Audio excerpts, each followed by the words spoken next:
Hello students, स्वागत करता हूं मैं आपको अपने चैनल पे। हम लोग जो टॉपिक चल रहे हैं अब लेकर के वो है बायोटेक्नोलॉजी। देखिए, इसके पहले मैंने आपको मॉलिक्यूलर बेसिस ऑफ इनहेरिटेंस का ऑलमोस्ट सारा वीडियो मैंने कर लिया है आपके सामने। मुझे आशा है कि ये टॉपिक जो आपके लिए होगा वो नीट, स्पेशली अभी हाल में जो एग्ज़ाम आने वाला है नीट का एग्ज़ाम, उसके लिए काफ़ी इम्पोर्टेंट टॉपिक है ये। और इस सारे टॉपिक को तो कवर करना मुश्किल है, लेकिन मेरा ये प्रयास है कि मैं मैक्सिमम मार्क्स को ऑब्टेन करने में आपका मदद करूं। इसीलिए मैंने कुछ स्पेशल टॉपिक उठाया है। जैसे मैंने मॉलिक्यूलर बेसिस ऑफ इनहेरिटेंस को मैंने आपके सामने डील कर दिया। अब इसके बाद का जो टॉपिक मैं लेके चलूँगा दैट इज़ बायोटेक्नोलॉजी, और मैं कोशिश करूँगा कि इसके बाद का जो टॉपिक होगा वो होगा इवोल्यूशन। तो मेरा ये प्रयास रहेगा कि कम से कम ये तीन टॉपिक जो आपका है, जेनेटिक्स, बायोटेक्नोलॉजी और इवोल्यूशन, कम से कम ये तीन टॉपिक आपके सामने मैं पेश करूं, जिससे आपका कुछ ना कुछ आपके मार्क्स में इन्हेंसमेंट हो इन टॉपिक को रिवाइज करके। तो चलिए शुरू करते हैं हम लोग बायोटेक्नोलॉजी। तो बायोटेक्नोलॉजी में सबसे फर्स्ट चैप्टर जो आपको पढ़ना है वो है प्रिंसिपल्स एंड प्रोसेसेस। इसके बाद का जो टॉपिक आपका होगा वो होगा एप्लीकेशंस। तो हम लोग सबसे पहले प्रिंसिपल्स एंड प्रोसेस पढ़ रहे हैं। अच्छा, इस टॉपिक को पढ़ाने का मकसद मेरा ये है कि इसके पहले चूँकि हम लोग मॉलिक्यूलर बेसिस ऑफ इनहेरिटेंस पढ़ चुके हैं, तो उसका कहीं ना कहीं एप्लीकेशन इस टॉपिक में आएगा आपका। इसीलिए मैं ये टॉपिक अभी आपके सामने लेकर आ रहा हूँ। तो स्टार्ट करते हैं। अब देखिए, सबसे पहले दो साइंटिस्ट के बारे में मैं बताना चाहूँगा। आपके एनसीईआरटी में भी इसका जिक्र किया गया है, हर्बर्ट बॉयर। इन्होंने सबसे पहले रेस्ट्रिक्शन एंजाइम के फंक्शन को ऑब्जर्व किया था। क्या फंक्शन था उसका? Able to cut DNA at particular fashion. Particular fashion कहने का मतलब किसी खास हिस्से से वो डीएनए को कट करता है। हर्बर्ट बॉयर जो था ना, इन्होंने सबसे पहले इस बात को बताया था। हालांकि रेस्ट्रिक्शन एंजाइम का डिस्कवर उन्होंने नहीं किया था, लेकिन उन्होंने इस बात को ज़रूर बताया था कि रेस्ट्रिक्शन एंजाइम जो होता है वो डीएनए को कुछ इस ढंग से कट करता है कि जिसकी वजह से उसके पास कुछ स्टिकी एंड आ जाता है। अब जैसे मान लो ये डीएनए का सेगमेंट है ना, तो ये जब कट होगा ना तो अपने साथ कुछ, देख रहे हो, कुछ पार्ट उसका जो होगा ना वो सिंगल स्ट्रैंड टाइप का होगा। इसी को हम लोग बोलते हैं स्टिकी एंड। आगे हम लोग इस पर बात करेंगे, इस टॉपिक पे को मैं और ज़्यादा डील करूँगा आपके सामने। फिर एक और साइंटिस्ट का नाम आता है, उनका नाम है स्टेनले कोहेन। देखो, स्टेनले कोहेन जो थे उन्होंने एक्चुअली में प्लाज्मिड का स्टडी किया था। अब मैं बता रहा हूँ आपको कोहेन के बारे में। तो इन्होंने क्या बताया था? प्लाज्मिड पे स्टडी किया था इन्होंने। प्लाज्मिड आपको पता होना चाहिए कि आप जब प्रोकैरियोटिक ऑर्गेनिज्म, जैसे मान लो बैक्टीरिया के बारे में पढ़ोगे, या आप जानते भी होंगे कि बैक्टीरिया में क्या होता है, एक सेल्फ रेप्लिकेटिंग पार्ट होता है except their own genetic material, that is called plasmid DNA. तो उन्होंने प्लाज्मिड के बारे में बताया था, और क्या बताया था कि develop method removing and re inserting plasmid into bacteria after processing. Actually में प्लाज्मिड को उन्होंने बैक्टीरिया से एक्सट्रैक्ट करने का भी टेक्निक बताया था, और साथ में बताया था कि जब हम इस प्लाज्मिड को प्रोसेसिंग करते हैं तो फिर वापस हम इस बैक्टीरिया के अंदर उसको इंसर्ट भी कर सकते हैं। तो ऐसा कुछ बात स्टेनले कोहेन के द्वारा बताया गया था। ओके, तो इस तरह से हर्बर्ट बॉयर और कोहेन ये दोनों काफ़ी इम्पॉर्टेंट साइंटिस्ट माने जाते हैं बायोटेक्नोलॉजिकल प्रोसेस में या फिर उसके प्रिंसिपल्स में। चलिए आगे बात करते हैं। अब हम लोग बात करने जा रहे हैं ईएफबी का, है ना, European Federation of biotechnology. Actually में देखो, बायोटेक्नोलॉजी देखने में ऐसा कुछ लगता है कि काफ़ी कॉम्प्लेक्स टॉपिक है, लेकिन ऐसा कुछ है नहीं। इस टेक्नोलॉजी का यूज़ ऑलरेडी हम लोग पहले से भी करते आ रहे हैं, है ना। जैसे आप दही जमाते हो, it is also a kind of biotechnology. लेकिन वो चूँकि क्या है, एक कॉमन लेवल पे ये हम लोग काम कर रहे हैं। इसी को जब हम लोग इंडस्ट्रियल लेवल पे काम करते हैं ना, तो ऐसा ही कुछ बात है। अब ऐसा कुछ नहीं है कि सिर्फ हम लोग दही जमाने की बात करेंगे, यहाँ पे फिर एंजाइम्स का फॉर्मेशन होता है, इवन फार्मास्यूटिकल इंडस्ट्रीज़ में इसका यूज़ है, बहुत सारे जीन्स की डिस्कवरी की जाती है, बहुत सारा मेडिसिन वगैरह या इवन बहुत सारे फूड प्रोडक्ट्स जो होते हैं उस टेक्नोलॉजी से बनाए जाते हैं। ओके, तो देखिए क्या है ये, according to European Federation of Biotechnology जो था, उनके द्वारा इसको कुछ स्पेसिफिक डेफिनेशन प्रोवाइड किया गया। क्या बताया गया? The integration of natural science and organism, cells, parts thereof and molecular analog for products and services, है ना। ये एक्चुअली में क्या है, इंटीग्रेशन है नेचुरल साइंस और ऑर्गेनिज्म या उसके सेल का या उसके पार्ट्स का या फिर उससे जो रिलेटेड मॉलिक्यूल्स हैं उसका, किसके लिए? तो प्रोडक्ट्स के लिए और वेरियस टाइप के सर्विसेज के लिए। इसी को हम लोग नाम देते हैं बायोटेक्नोलॉजी। ओके, देखिए मैंने यहाँ बता दिया है वही स्टेनले कोहेन और हार्वर्ड बॉयर के बारे में कि फर्स्ट डिस्कवर्ड रिकम्बिनेंट डीएनए, उन्होंने रिकम्बिनेंट डीएनए टेक्नोलॉजी का पता लगाया था। रिकम्बिनेंट डीएनए कहने का मतलब वो डीएनए जिसको अल्टर कर दिया गया है ना, जिसमें कुछ चेंजेस कर दिया गया है bye linking the antibiotic resistance gene with plasmid. उस प्लाज्मिड, वो जो प्लाज्मिड जो था वो कहाँ से लिया गया था? सैल्मोनेला टाइफेरियम से लिया गया था ये। तो स्टेनले कोहेन और हार्वर्ड बोयर जो थे ना, वो उन्होंने रिकम्बिनेंट डीएनए टेक्नोलॉजी में काफ़ी बड़ा योगदान दिया था अपना। ओके, चलिए आगे बढ़ते हैं हम लोग। अब हम लोग बात करते हैं प्रिंसिपल्स ऑफ बायोटेक्नोलॉजी। बायोटेक्नोलॉजी के जो बेसिक प्रिंसिपल्स हैं उसको देखिए दो पार्ट में बांटा गया। टू बेसिक प्रिंसिपल्स बताए जाते हैं, एक है जेनेटिक इंजीनियरिंग और एक का नाम है एसेप्टिक कंडीशंस। देखिए जेनेटिक इंजीनियरिंग कहने का मतलब क्या? जेनेटिक इंजीनियरिंग का मतलब मैंने बताया है यहाँ पे, process of alter genetic material, मतलब डीएनए और आरएनए का जो कॉमन सीक्वेंस है ना उसमें कुछ चेंजेस कर देना। अल्टर कहने का मतलब उसमें कुछ चेंजेस कर देना और फिर उसको क्या करते हैं, इंट्रोड्यूस इनटू होस्ट सेल। उसके बाद उसको होस्ट सेल में डाल देते हैं। फिर क्या करते हैं, change phenotype of the host cell organism. अब जैसे मान लो आपने डीएनए में कोई चेंजेस किया है और उसको फिर वापस होस्ट सेल में डाल दोगे तो वो होस्ट सेल के अंदर कुछ अपना प्रॉपर्टी शो आउट करेगा ना, उसके फिनोटाइप में कुछ चेंजेस करेगा ना। So that mechanism is considered as genetic engineering. मतलब हम जेनेटिक इंजीनियरिंग का बेसिक कॉन्सेप्ट ये है कि हम जीन में कुछ क्या कर रहे हैं, चेंजेस कर रहे हैं। ओके, अब नेक्स्ट क्या है, एसेप्टिक कंडीशन। देखो एक्चुअली में हम लोग जिस टॉपिक पे काम कर रहे हैं ना, वो टॉपिक जो है ना उसमें अलग अलग टाइप के माइक्रोब्स का इन्वॉल्वमेंट हो सकता है। तो ऐसे कंडीशन में हम क्या करते हैं, हम स्टेराइल कंडीशन डेवलप करते हैं। हम जो प्रोडक्ट ऑब्टेन करना चाहते हैं उसकी प्योरिटी 100% होनी चाहिए। तो वही sterile condition maintains so only desired organism और माइक्रोब्स कैन बी ग्रो। क्योंकि जब डिजायर्ड ऑर्गेनिज्म और माइक्रोब्स ग्रो करेगा तभी तो हमको क्या मिलेगा, एक स्पेसिफिक प्रोडक्ट मिलेगा। वही है टू ऑब्टेन पर्टिकुलर प्रोडक्ट। तो यही दो बेसिक प्रिंसिपल्स जो होता है वो बायोटेक्नोलॉजी में हम लोग यूज करते हैं। एक का नाम है जेनेटिक इंजीनियरिंग, जिसमें हम लोग अल्टरेशन ऑफ जेनेटिक मटेरियल करते हैं, और दूसरा हो गया एसेप्टिक कंडीशन, मतलब हम वो कंडीशन डेवलप करते हैं जिसकी वजह से हमको एक पर्टिकुलर प्रोडक्ट ही मिले, कोई दूसरा माइक्रोब्स उसके ऊपर ग्रो नहीं कर जाए या फिर उसके प्रोडक्ट जो आ रहे हैं उसकी एफिशिएंसी को घटा नहीं दे। कुछ ऐसा ही हम लोग काम करते हैं। ओके, चलिए आगे बढ़ते हैं। अब हम लोग बात कर रहे हैं बेसिक टेक्निक का। कौन कौन सा टेक्निक हम लोग इसमें यूज करेंगे? देखिए सबसे पहला टेक्निक जो है वो है रिकम्बिनेंट डीएनए टेक्नोलॉजी। पहले तो हम लोग यही करते हैं, उसके बाद हम लोग क्या करेंगे, जीन क्लोनिंग। ये सब का डिटेलिंग मैं करूँगा। फिर हम लोग बात करते हैं जीन ट्रांसफ़र का। ओके, तो इस पूरे टेक्नोलॉजी को करने के लिए सबसे पहले आपको क्या करना पड़ेगा, first of all we try to isolate desired gene और set of gene from the source. आप सबसे पहले क्या करोगे कि जीन को आइडेंटिफाई करो, वो जीन जो रिस्पॉन्सिबल है किसी पर्टिकुलर टाइप के ट्रेट्स के लिए, जिसको आप इंडस्ट्रियल लेवल पे या किसी प्रोडक्ट को बनाने में यूज करना चाहते हो। तो सबसे पहले आप उसको क्या करोगे, आइसोलेट करोगे। ओके, नाउ एलियन पीस जो आइसोलेटेड डीएनए होगा ना उसको हम लोग एलियन डीएनए बोलेंगे या पैसेंजर डीएनए बोलेंगे।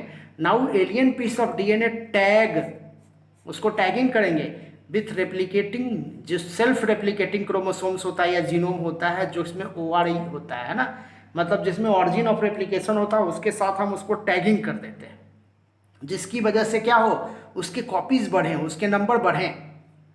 ओके, उसके बाद फिर क्या बात करेंगे भाई, अब देखिए बेसिक स्टेप्स में आ गए हम लोग। बेसिक स्टेप्स क्या है मेरा, देखिए सबसे पहले क्या करेंगे, आइडेंटिफिकेशन ऑफ डिजायर्ड जीन।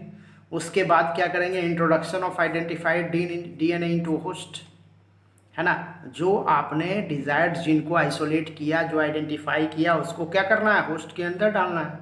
उसके बाद क्या करना है, maintenance of introduced DNA in the host and transfer of DNA into its progeny, है ना, उसका मेंटेनेंस करेंगे होस्ट के अंदर, और फिर उसके प्रोजेनी में भी उसको ट्रांसफर करने का कोशिश करेंगे, जिससे हमको सिमिलर टाइप का प्रोडक्ट बार बार मिलता रहे। ओके, आगे बढ़ते हैं हम लोग। अब हम लोग बात करते हैं टूल्स एंड टेक्निक्स का, कि हम लोग कौन कौन से टूल्स और टेक्निक्स का यूज़ करेंगे जेनेटिक इंजीनियरिंग में। तो वो टूल्स और टेक्निक क्या चाहिए, वो हमको चाहिए, देखिए एंजाइम्स चाहिए, चूँकि हम लोग बायोटेक्नोलॉजी पे काम कर रहे हैं, हम लोग मॉलिकुलर लेवल पे काम कर रहे हैं, तो मॉलिकुलर लेवल के काम करने के लिए हमको टूल्स और टेक्निक भी तो मॉलिक्यूल्स के फॉर्म में ही चाहिए। तो वो क्या चाहिए आपको, एंजाइम चाहिए, आपको व्हीकल और वेक्टर डीएनए चाहिए, जिसके थ्रू आप क्या करो, एलियन पीस ऑफ डीएनए को इसके साथ, देखो व्हीकल डीएनए, देखो पैसेंजर डीएनए जो हो गया ना, वो एलियन पीस ऑफ डीएनए हो गया, और इसको हमको क्या करना है, उस व्हीकल के ऊपर डालना है और डाल करके होस्ट के पास लेके जाना है। जैसे मान लो, ये मान लीजिए कोई पैसेंजर है, ओके, और ये मेरा हो गया क्या, टैक्सी, इसको टैक्सी भी कह सकते हैं, टैक्सी डीएनए है भाई, ये टैक्सी है, ओके, और ये इसका घर है, ये इसका क्या है, घर है, ओके। तो हमको क्या करना है, इस पैसेंजर को इस टैक्सी के ऊपर डालना है और इसको इस घर के अंदर लेके जाना है। क्लियर है बात, वही चीज़ होता है यहाँ पे, देखिए व्हीकल और वेक्टर डीएनए इसी को बोलते हैं हम लोग, इसको बोलेंगे, है ना। और ये हो गया पैसेंजर और एलियन पीस ऑफ डीएनए, और ये मेरा हो गया होस्ट से। क्लियर है बात। आगे क्या है, obtain foreign gene product by using bioreactor. अब देखो, जब आप इसके अंदर लेके जाओगे तो फिर इसमें जो भी इसका पर्पस होगा, जो भी इसका काम होगा उस पैसेंजर डीएनए का वेक्टर के साथ, वो क्या करेगा, अपना काम करेगा, वही ऑब्टेनिंग फॉरेन जीन प्रोडक्ट। जो भी हमको जीन प्रोडक्ट ऑब्टेन करना है बायोरिएक्टर के अंदर हम करेंगे। ये बड़े स्केल पे क्या करता है, प्रोडक्ट्स जो मिलेंगे ना आपको, उस प्रोडक्ट्स का फॉर्मेशन करेगा। चलिए आगे बढ़ते हैं हम लोग। अब हम लोग सबसे पहले बात कर लेंगे उस एंजाइम के बारे में, वो कौन सा एंजाइम होगा जो इसके लिए रिस्पॉन्सिबल होता है। देखो एंजाइम तो बहुत सारे रिस्पॉन्सिबल होते हैं, लेकिन यहाँ पे हम लोग कम से कम इस वीडियो में हम लोग रेस्ट्रिक्शन एंजाइम के बारे में जान लेंगे, जो काफ़ी इंपॉर्टेंट एंजाइम माना जाता है बायोटेक्नोलॉजी के क्षेत्र में। तो सबसे पहला एंजाइम देखो लाइसिंग एंजाइम है। लाइसिंग एंजाइम में क्या आता है, लाइसोजाइम, प्रोटीएज, लाइपेज, ये सब जो एंजाइम है वो क्या करता है, डीएनए को उसके सोर्स से अलग करने में हेल्प करेगा आपको। जैसे बैक्टीरिया है तो लाइसोजाइम यूज कीजिए, अगर वो प्रोटीन मटेरियल के साथ है तो प्रोटीएज यूज कीजिए, अगर वो लिपिड मटेरियल के साथ है तो लाइपेज यूज कीजिए आप। आगे क्या है, क्लीवेज एंजाइम चाहिए। क्लीवेज एंजाइम मतलब उस डीएनए के फ्रेगमेंट्स को तोड़ने वाला एंजाइम चाहिए। 3 एंजाइम देखिए बताया गया है आपको, एक्सोन्यूक्लिएज, इंडोन्यूक्लिएज और रेस्ट्रिक्शन इंडोन्यूक्लिएज। देखिए एक्सोन्यूक्लिएज क्या करता है, cut off nucleotide from 5 prime और 3 प्राइम। ये 5 प्राइम और 3 प्राइम से न्यूक्लियोटाइड को कट कर देता है एक्सोन्यूक्लिएज, स्पेशली टर्मिनल पे काम करता है। इंडोन्यूक्लिएज क्या करता है, cut DNA at middle part except terminal. ये टर्मिनल को छोड़ करके मिडिल पार्ट में डीएनए को कटिंग करने का काम करता है, इसीलिए बोलते हैं इंडोन्यूक्लिएज। वहीं पे आ गया रेस्ट्रिक्शन इंडोन्यूक्लिएज। देखिए रेस्ट्रिक्शन इंडोन्यूक्लिएज क्या है, ये एक्चुअली में डीएनए को कट करता है एक स्पेसिफिक पॉइंट पे। देखो इंडोन्यूक्लिएज जो होता है उसका कोई ऐसा कुछ नहीं है कि फिक्स पॉइंट है, लेकिन इसका एक स्पेसिफिक पॉइंट है with short single strand called sticky and. आपको याद होगा मैंने बताया था ना कि मान लो ये डीएनए का सेगमेंट है तो ये कुछ इस तरह से कटिंग करेगा। अब देखो तो इतना हिस्सा जो इसका क्या है वो स्टिकी एंड है ना, क्योंकि सिंगल स्ट्रैंड है, तो दूसरे डीएनए को भी वो ऐसा ही कट करेगा कि उसमें भी स्टिकी एंड हो, और ये स्टिकी एंड और ये स्टिकी एंड जो हो एक दूसरे से जोड़ सकते हैं हम किसी अलग टाइप के डीएनए से। आगे हम लोग बात करेंगे इस पर। तो आप समझ रहे हैं, रेस्ट्रिक्शन इंडोन्यूक्लिएज या रेस्ट्रिक्शन एंजाइम, इसी को हम लोग बोलते हैं मॉलिक्यूलर सीजर। मैंने पहले भी बताया इसके बारे में, इसी को हम लोग क्या बोलेंगे, मॉलिक्यूलर सीजर, है ना। ये मॉलिक्यूल्स को कट करने वाला एंजाइम है। ओके, आगे बढ़ जाएं हम लोग। अब हम लोग बात कर रहे हैं, देखिए, रेस्ट्रिक्शन एंजाइम का। तो रेस्ट्रिक्शन एंजाइम देखिए, मैंने आपको समझाने का कोशिश किया है। जैसे देखो 5 प्राइम है, 3 प्राइम है, जी सेगमेंट है, देखिए CTTA, और देखिए इधर से भी एक नया डीएनए को काटा उसने, क्या, AATTC। एक्चुअली में देखो इसको हम लोग पैलिंड्रोम बोलते हैं। देख लो AATTC और AATTC एक दूसरे का जस्ट अपोजिट है और सिमिलर है, तो पैलिंड्रोम है ये। ओके, कहाँ से ऑब्टेंड होता है ये रेस्ट्रिक्शन एंजाइम? तो बैक्टीरिया से ऑब्टेंड होता है। इसका सोर्स क्या है? बैक्टीरिया है। आगे क्या भाई, इन बैक्टीरिया, अच्छा बैक्टीरिया में इसका पर्पस क्या है? एक्चुअली में इस रेस्ट्रिक्शन एंजाइम का बैक्टीरिया में क्या पर्पस है? देखिए, इन bacteria it is useful for fragmentation of viral DNA. Actually में बैक्टीरिया जो होता है, इस पर एक स्पेशल टाइप का वायरस एक्ट करता है, आपको याद होगा, दैट इज कॉल्ड बैक्टीरियोफेज। तो बैक्टीरियोफेज जब इसके ऊपर एक्ट करता है, तो कहीं ना कहीं बैक्टीरिया के अंदर वो एंजाइम अवेलेबल होता है, जो एंजाइम इस बैक्टीरियोफेज वाले ये बैक्टीरियोफेज वाला जो जीनोम है ना, उसका जो डीएनए है ना, उसको डिस्ट्रॉय करने के लिए ये एंजाइम बैक्टीरिया के अंदर रिस्पॉन्सिबल होता है, पाया जाता है, जो कहीं ना कहीं एक टाइप का एडेप्टेशन है जो बैक्टीरिया के अंदर डेवलप किया हुआ है, to prevent the action of bacteriophage over the bacteria.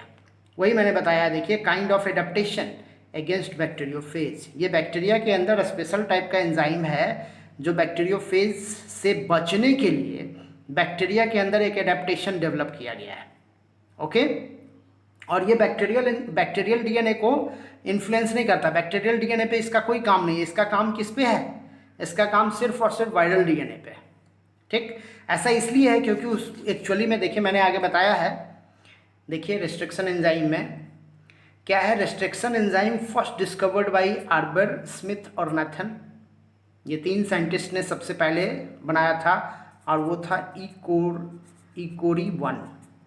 यही था वो बैक्टीरिया, यही था वो एंजाइम। ओके, अब देखिए बैक्टीरियल डीएनए, देखो मैंने अभी बताया ना कि बैक्टीरियल डीएनए के ऊपर, उसके ऊपर कोई असर नहीं होता है उस रेस्ट्रिक्शन एंजाइम का। देखिए, bacterial DNA methylated and protect its own chromosomal DNA by the action of restriction enzyme. यही वो तरीका है। एक्चुअली में बैक्टीरियल डीएनए जो होता है मिथाइलेटेड हो जाता है, जिसकी वजह से रेस्ट्रिक्शन एंजाइम उसके डीएनए पे कोई एक्ट नहीं करता है, जबकि वायरस के डीएनए पे ये एक्ट करता है। अगला क्या प्रॉपर्टी है कि this enzyme can be used in vitro, है ना। इस एंजाइम का आप इन विट्रो भी यूज़ कर सकते हो, आप सेल से बाहर भी इसका यूज़ कर सकते हो। तो आसान है बायोटेक्नोलॉजिकल फील्ड में इसको इस्तेमाल करना। और क्या, ये रिकॉग्नाइज भी करता है स्पेसिफिक सीक्वेंस को, और उसको कट भी करता है। दोनों काम है इसका। रेस्ट्रिक्शन एंजाइम जो होता है वो रिकॉग्नाइज भी करता है कि स्पेसिफिक सीक्वेंस को, और उसको कटिंग करने का भी काम करता है। ओके, अब देखिए आगे बताया गया है कि रेस्ट्रिक्शन साइट जो होता है, जहाँ से ये कट करता है, वो साइट एक्चुअली में पैलिंड्रोमिक होता है। पैलिंड्रोमिक का मतलब क्या बताया कि जो एक आगे से और पीछे से, मतलब उल्टा और सीधा एक जैसा होता है। जैसे देखो, अगर मैं बात करता हूँ मलयालम, तो देख रहे हो, अगर आप इसको इधर से भी पढ़ो तो मलयालम, इधर से भी पढ़ो तो मलयालम। मान लो आपको मैंने दिया है मैडम, तो इधर से भी पढ़ो तो मैडम, इधर से भी पढ़ो तो मैडम। तो ये पैलिंड्रोम है। कुछ ऐसा ही सीक्वेंस डीएनए में भी पाया जाता है, और उसी सीक्वेंस को ये रिकॉग्नाइज करता है रेस्ट्रिक्शन एंजाइम, और इसी साइट को हम लोग बोलते हैं रेस्ट्रिक्शन साइट, जहाँ पे ये एक्ट करता है। रेस्ट्रिक्शन साइट एक्चुअली में वो साइट है डीएनए का जहाँ पे रेस्ट्रिक्शन एंजाइम एक्ट करता है। अब देखिए 5 प्राइम है GAATTC, 3 प्राइम है CTTAG। अब देखो तो, अगर मैं इसको देखूँ तो ये पैलिंड्रोम है ना, GAATTC GAATTC। ठीक, अब देखो कैसे ये तोड़ता है। देखो, एक डीएनए मेरा ये है और एक डीएनए मेरा ये है। अब देखिए इसका जो कटिंग सीक्वेंस है वो देखिए यहाँ से है, देख रहे हो। इस डीएनए को उसने इस हिस्से को कट कर दिया, और इस डीएनए को उसने देखिए फिर यहाँ से कट कर दिया, ये सीक्वेंस से कट कर दिया, है ना। तो ये एक अलग डीएनए हो गया। मान लो ये पैसेंजर डीएनए और ये विक्टर डीएनए है, तो ये दोनों डीएनए को देखिए टर्मिनल से कट कर दिया। अब ये वाला जो हिस्सा आप देख रहे हो ना, ये वाला जो हिस्सा आप देख रहे हो इसी को हम लोग बोलते हैं स्टिकी इंड। इसमें भी देखिए आपको ये वाला हिस्सा क्या कहलाएगा, स्टिकी इंड। ये है स्टिकी इंड और इसी स्टिकी इंड को एक दूसरे से जोड़ देगा। कौन जोड़ेगा, तो लाइगेज।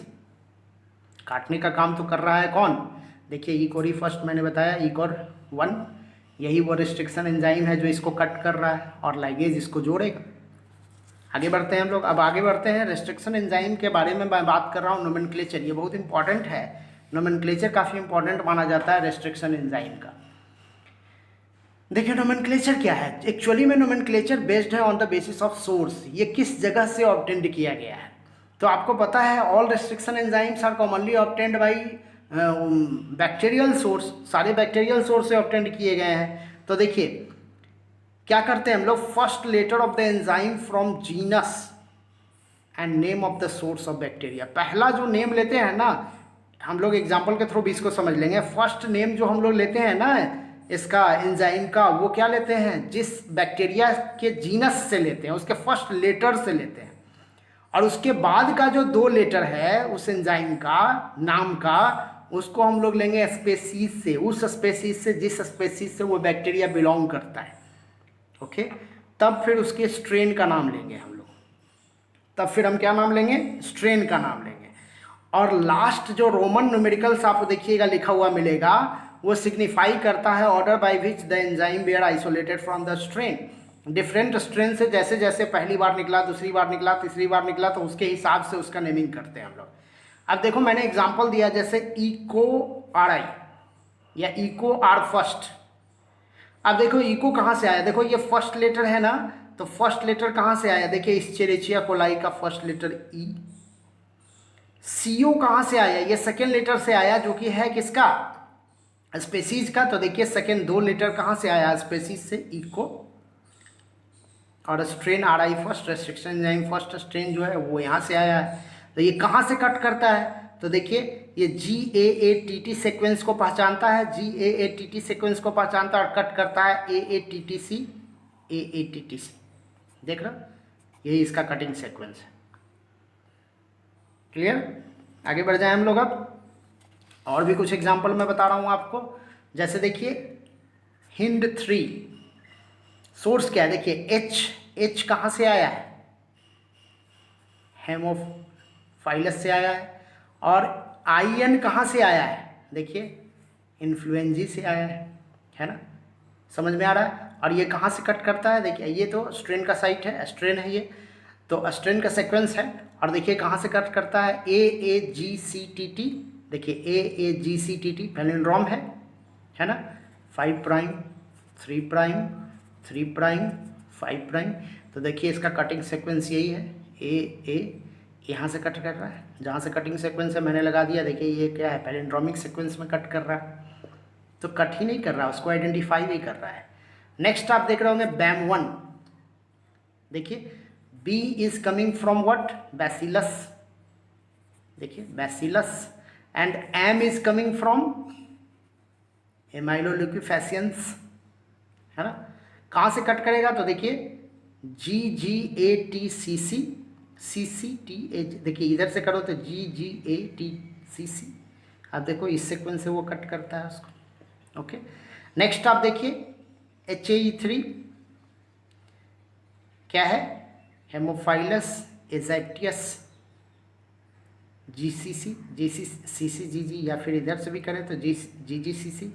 यही देखिए आपको याद होगा मैंने बताया था HGP ह्यूमन जीनोम प्रोजेक्ट बताया था, उसके बाद मैंने आपको बताया था DNA फिंगरप्रिंटिंग। तो एक्चुअली में ये एंजाइम वो एंजाइम है जो DNA फिंगरप्रिंटिंग में यूज होता है,